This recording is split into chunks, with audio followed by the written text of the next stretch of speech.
मजे की बात यह है किसके भीतर कौन सी विशेषता है और किसके भीतर कौन सी कमी है, इसका संपूर्ण ज्ञान प्रत्येक व्यक्ति को होता है अपने विषय में, पर वो उसे त्यागने का अनुभव करता है कि नहीं, ये बड़ा महत्वपूर्ण है। अगर वो सुधार के लिए तैयार हो तब तो बात बनती है, अन्यथा अगर वो स्वयं तैयार न हो तो दुनिया की कोई ताकत उसको बदल नहीं सकती। संसार में कोई ऐसी शक्ति है ही नहीं जो आपको बदल दे। इसलिए साथियों, अपने भीतर परिवर्तन का अनुभव हमें होना चाहिए। अपने कमियों, अपनी कुप्रवृत्तियों के त्यागने की आवश्यकता प्रतीत होनी चाहिए, तब जाकर के हमारे भीतर बदलाव संभव हो पाता है। हम लोग जब कार्यक्रम में जाते हैं तो प्रायः कोई महिला आती हैं और वो आकर के प्रार्थना करती हैं, महाराज कोई उपाय बताइए, पति बहुत पीते हैं, बच्चा बहुत शराब पीता है, आप कोई पूजा पाठ बताइए, हम करेंगे और उससे कोई लाभ मिल जाए। तो हमारे सामने बड़ा धर्म संकट पैदा हो जाता है। धर्म संकट इस बात का पैदा हो जाता है कि जो पी रहा है वो आया नहीं और जो नहीं पी रही है वो उपाय पूछ रही है। ऐसे में उन्हें क्या उत्तर दिया जाए, क्या समाधान बताया जाए? पीने वाले को यह स्वीकार ही नहीं है कि वो शराब का त्याग करेगा, और जो परेशान है, वास्तव में परेशान कौन? घर वाले ही तो होते हैं। शराबी तो शराब पी करके आया, अब उसके आचरण से, उसके दुर्व्यवहार से जो मानसिक कष्ट मिलता है वो परिवार वालों को ही मिलता है। सो उपाय परिवार वाले ढूंढते ज्यादा हैं, पर दिक्कत की बात यह है कि जिसके लिए वो उपाय चाहते हैं वो स्वयं तैयार नहीं है छोड़ने के लिए, तो फिर दुनिया की कोई शक्ति छुड़ा सकती है क्या? नहीं छुड़ा सकती। आप चाहे जितना परिश्रम कर लें, चाहे जितनी तपस्या कर लें, जब तक व्यक्ति स्वयं तैयार न हो। रावण को कितने लोगों ने समझाया, विभीषण ने समझाया, उनकी पत्नी मंदोदरी ने समझाया, स्वयं हनुमान जी ने समझाया, अंगद भी समझा करके थक गए, स्वयं भगवान श्री राम ने समझाया, माता सीता ने समझाया, उनके नाना माल्यवंत ने समझाया, रावण की माता ने समझाया, पर सबके समझाने का निष्कर्ष क्या निकला? एक भी लाभ नहीं हुआ। कुंभकर्ण और मेघनाथ भी अंत समय में रावण को समझा करके थक गए, लेकिन रावण के विचारों में रत्ती भर भी कोई परिवर्तन नहीं आया। कारण एक ही था कि रावण स्वयं सुधार की आवश्यकता को अनुभव नहीं कर रहा है। और जब तक हम स्वयं नहीं चाहेंगे कि हाँ हमें ये कमी छोड़नी है, ये बुराई छोड़नी है, तब तक कोई भी शक्ति इसमें आपको सफलता प्रदान नहीं कर सकती। दुनिया में एक ही शक्ति है जो आपके कमियों को दूर कर सकती है, और वो शक्ति आपके ही भीतर है, वो कहीं अन्यत्र नहीं है। अगर दूसरों को बदल देना, सुधार देना किसी शक्ति के बस का होता तो फिर परम पूज्य गुरुदेव इतनी देर क्यों करते? हाहाकार मचा हुआ है सारी सृष्टि में, अत्याचार, अनाचार, भ्रष्टाचार, व्यभिचार अपने चरम पर है। क्या ये सब पूज्य गुरुदेव सहन कर पा रहे होंगे? नहीं कर पा रहे होंगे। कहीं ना कहीं वो भी विवश हैं, अन्यथा वो इतना प्रचुर मात्रा में साहित्य लिखने के बजाय उस शक्ति को अर्जित करते जिससे लोगों को बदला जा सकता।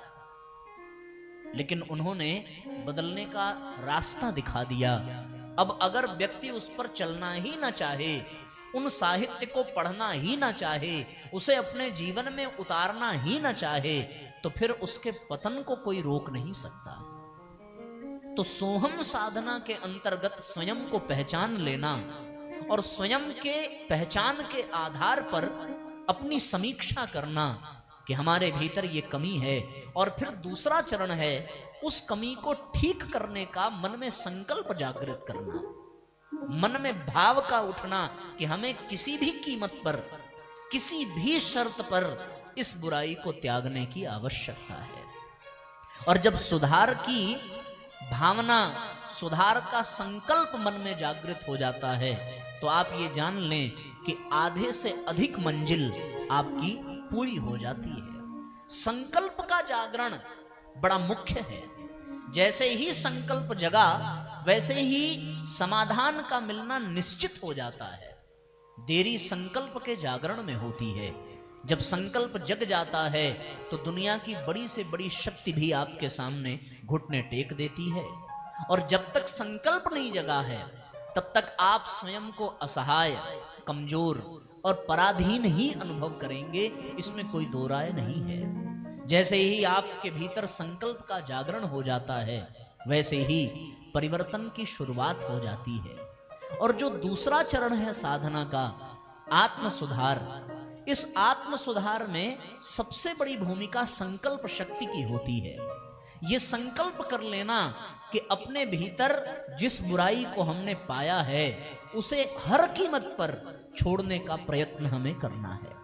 फिर जब प्रयत्न में संकल्प जुड़ जाता है तो फिर वो प्रयत्न केवल प्रयत्न नहीं रह जाता, संकल्प के जुड़ जाने से वो प्रयत्न पुरुषार्थ बन जाता है।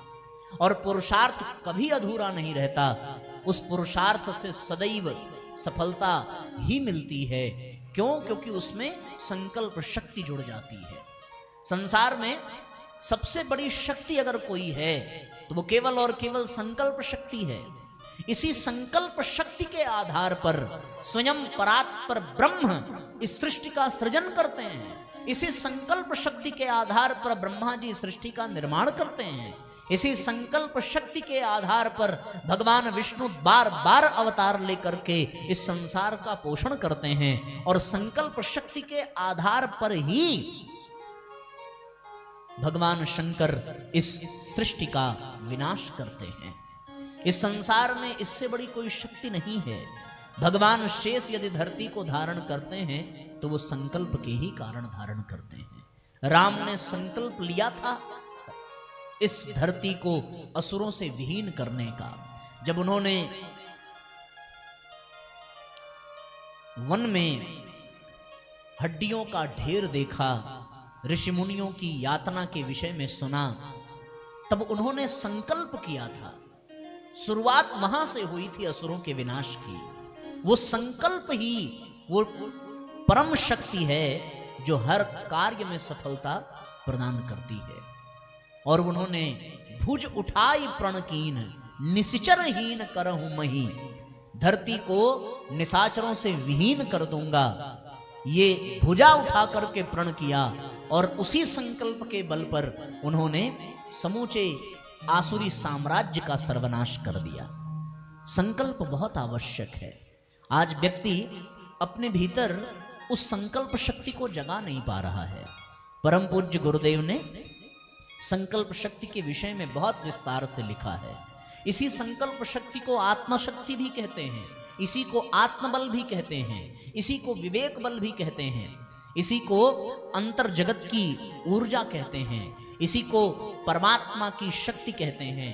सबसे उत्तम, सबसे श्रेष्ठ और समस्त शक्तियों का आधार संकल्प शक्ति ही है।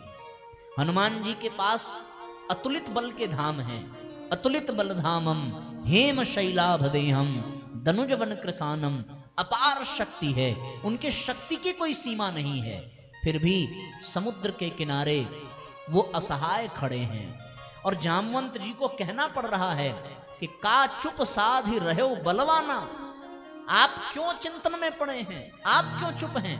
और उसके बाद उनको शक्ति की पहचान करा रहे हैं। और एक पंक्ति और कह रहे हैं, पवन तनय बल पवन समाना, पवन की शक्ति आपके भीतर है और आप स्वयं भगवान शंकर के अवतार हैं, अंशावतार हैं। सारे त्रिलोक की शक्ति आपके भीतर विद्यमान है, फिर भी आप चुप खड़े हैं, आप असहाय खड़े हैं। इसके कारण में यदि जाया जाए तो एक ही निष्कर्ष निकल करके आता है कि शरीर बल है, मनोबल है, पर अभी हनुमान जी में संकल्प बल का अभाव है। और जब संकल्प बल उनके भीतर जागृत हुआ तो उसके पश्चात जैसे ही संकल्प का जागरण हुआ वैसे ही उन्होंने पर्वताकार देह धारण की और भगवान का नाम मुख में धारण किया। ऐसी छलांग लगाई कि 100 योजन समुद्र लांघ गए, लंका दहन किया, रावण के मान का मर्दन किया, माता सीता की खोज की और वापस समुद्र लांघ करके आए और भगवान के श्री चरणों में सारा संदेश प्रदान किया। ये हुआ कैसे? ये केवल और केवल संकल्प शक्ति के कारण हुआ। दूसरी और कोई शक्ति सफलता का आधार नहीं बन सकती। वही हनुमान जी हैं जिनके पास अपार शक्ति है, लेकिन सुग्रीव जब अपने भाई के डर से भागे तो हनुमान जी भी उनके पीछे पीछे भागे। हनुमान जी सुग्रीव को बचा न सके बाली से। इसलिए कारण केवल एक ही था कि संकल्प शक्ति जगी नहीं, और जब संकल्प शक्ति जग गई तो बात बन गई। महाभारत के युद्ध में, कुरुक्षेत्र के मैदान में सर्वश्रेष्ठ धनुर्धन है अर्जुन, गांडीवधारी। भगवान पशुपतिनाथ का पशुपतास्त्र उनके पास है, ब्रह्मा जी के द्वारा दिया गया ब्रह्मास्त्र उनके पास है, भगवान नारायण के द्वारा दिया गया वैष्णवास्त्र उनके पास है, आग्नेयास्त्र उनके पास है, वरुणास्त्र उनके पास है। कोई ऐसी शक्ति नहीं है जो अर्जुन के पास न हो, और अर्जुन के पास सामर्थ्य है समस्त योद्धाओं का सामना करने की। लेकिन एक बात है कि आज अर्जुन के पास संकल्प शक्ति का अभाव है। अर्जुन गांडीव उठाने की कोशिश कर रहे हैं, लेकिन उनका हाथ थरथर थरथर कांप रहा है, उनकी जबान सूख रही है, शरीर से पसीने की बूंदें टपक रही हैं। ये वही अर्जुन हैं जो गांडीव पर प्रत्यंचा मात्र चढ़ा दें तो धरती कांप जाती है, भगवान शेष सिधर जाते हैं। पर आज इस अर्जुन के उस शक्ति को क्या हो गया कि कुरुक्षेत्र के मैदान में खड़ा होकर के वो अर्जुन गांडीव को नीचे रख देता है, अपने आप को असहाय अनुभव कर रहा है। भगवान कृष्ण के चरणों में गिर पड़ा और कहने लगा, केशव मुझसे युद्ध नहीं होगा, मैं इन्हें मार नहीं सकता, मैं भिक्षा मांग करके अपना जीवन यापन कर लूंगा। अपने पूर्वजों, अपने परिवारजनों का रक्त बहा करके यदि ये तीनों लोकों का साम्राज्य मिल भी गया तो रक्त से सने ऐसे साम्राज्य को लेकर के मैं कौन सा मुंह दिखाऊंगा अपने पूर्वजों को। मुझे भिक्षा मांग लेना स्वीकार है, पर मैं युद्ध करना नहीं चाहता। तब भगवान को बड़ी जोर से अर्जुन को डांटना पड़ा। क्लैब्यम मास्म गम पार्थ, कि अर्जुन हिजड़ों की भांति व्यवहार मत कर, तुझे इस तरह की बातें शोभा नहीं देती। भगवान ने जो गीता का ज्ञान सुनाया है उसके पीछे का रहस्य क्या है? केवल इतना ही है कि अर्जुन में वो संकल्प जागृत हो जाए। वीरता की कमी नहीं है, अस्त्र शस्त्रों की कमी नहीं है, योद्धाओं की कमी नहीं है, युद्ध कौशल की कमी नहीं है, रणनीति की कमी नहीं है। कमी केवल एक चीज की है और वो है संकल्प बल की कमी। उस संकल्प के अभाव में अर्जुन जैसा धनुर्धर अपने आप को असहाय अनुभव करता है। उस संकल्प के अभाव में हनुमान जैसा परम वीर अपने आप को असहाय अनुभव करता है। तो फिर संकल्प के अभाव में हम और आप जैसे लोग कहां से सफलता प्राप्त कर पाएंगे? किसी भी युद्ध की शुरुआत, किसी भी संग्राम की शुरुआत अपने जीवन में केवल और केवल संकल्प से प्रारंभ की जाती है। जिसके भीतर संकल्प शक्ति का जागरण हो गया उसके पीछे सारी दुनिया चल पड़ती है। उसके पीछे फिर कोई उसका विरोधी उसके सामने टिक नहीं पाता। जिसमें संकल्प जाग जाता है वो फिर सुरभित वायु के समान नहीं रह जाता, वो तीव्र बहने वाले तूफान के समान हो जाता है। संकल्प की शक्ति जगे तो व्यक्ति पर्वतों को उखाड़ करके फेंक देता है। संकल्प की शक्ति जग जाए तो वो सागर को लांघ जाता है। संकल्प की शक्ति जग जाए तो फिर भगवान को भी धरती पर अवतार लेने के विवश कर देता है। संकल्प की शक्ति जग जाए तो फिर भगवान को भी नृत्य करना पड़ जाता है। संकल्प की शक्ति जग जाए तो भगवान को भी बाल रूप धारण करके यशोदा के आंगन में खेलने पर विवश होना पड़ जाता है। संकल्प की शक्ति जग जाए तो नंगे पांव शबरी के द्वार तक भगवान को जाना पड़ जाता है। संकल्प शक्ति जग जाए तो समुद्र में जिस गिलहरी के बच्चे को बहा लिया था उस समुद्र को अगस्त ऋषि के द्वारा सुखाने की योजना वेदना बन जाती है। संकल्प की शक्ति जग जाए तो फिर मांसाहार का सेवन करने वाला जटायु वीर गति को प्राप्त होता है और इतिहास में उसका नाम स्वर्ण अक्षरों में लिखा जाता है। संकल्प शक्ति जग जाए तो पेड़ों पर, डालियों पर उछलने कूदने वाले बंदर ऐतिहासिक बन जाते हैं और रावण की सेना को पराजित करने का श्रेय और सौभाग्य प्राप्त होता है। ये संकल्प शक्ति जग जाए साथियों तो फिर नन्ही नन्ही लाठियां लेकर के गोवर्धन उठाने का ऐश्वर्य प्राप्त हो जाता है। ये संकल्प शक्ति जग जाए तो दुनिया का हर असंभव कार्य संभव हो जाता है। फिर अपने भीतर की बुराइयों को छोड़ना, उसे निकाल कर बाहर फेंकना, ये तो बहुत तुच्छ सा कार्य है। इसे तो चुटकी बजा करके सिद्ध किया जा सकता है, पर देर केवल इतनी हो जाती है कि हम अपने भीतर संकल्प जगा नहीं पाते। संकल्प का जागरण बहुत आवश्यक है।